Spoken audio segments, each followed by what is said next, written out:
पूनावाला ने कहा कि कांग्रेस राजद चुनाव आयोग पर दोष दे रहे हैं।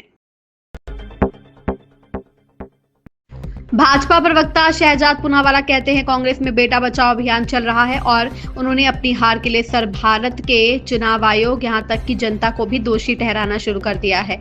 यही पैटर्न राजद द्वारा अपनाया जा रहा है और वह बिहार विधानसभा चुनावों में हार के लिए चुनाव आयोग वोट चोर को दोषी ठहरा रहे हैं। सच्चाई को स्वीकार करने के बजाय सारा दोष चुनाव आयोग पर डालकर वे अपने परिवार को बचा रहे हैं। यहाँ तक कि राजद और कांग्रेस के नेता कह रहे हैं कि वे अपनी अक्षमताओं के कारण चुनाव हार गए, लेकिन चुनाव आयोग नहीं। यहाँ तक कि रोहिणी जी ने भी अपनी हार का कारण बताया है। बिहार इलेक्शन में और आरजेडी ने कहा है कि जो बिहार का इलेक्शन है ये वोट चोरी है और वोट चोरी की वजह से एनडीए जीती। देखिए, आरजेडी ने कहा कि वो आत्मचिंतन करेंगे, पर आत्मचिंतन के नाम वो वही करने लगे जो कांग्रेस पार्टी ने की, वो है डिल्यूजन में रहना और अपने बेटे को हार से बचाना।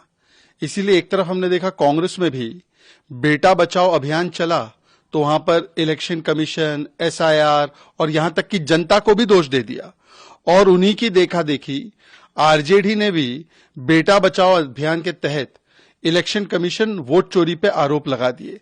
ताउम्र कांग्रेस और आरजेडी यही गलती करती रही, धूल चेहरे पर थी, कांग्रेस और आरजेडी आईना साफ करती रही।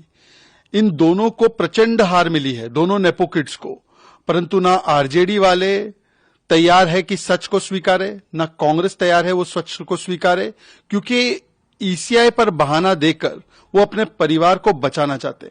अरे आरजेडी और कांग्रेस के खुद के नेता, खुद के परिवार के लोग अब कह रहे हैं कि इलेक्शन कमीशन की वजह से नहीं, हम अपनी खुद की नाकामियों की वजह से हारे। रोहिणी जी ने तो बताया कि किसकी वजह से हारे। तो आरजेडी ने रोहिणी जी को नकार दिया है और तेजस्वी बचाओ आंदोलन में लगी हुई है। उन्होंने कहा कि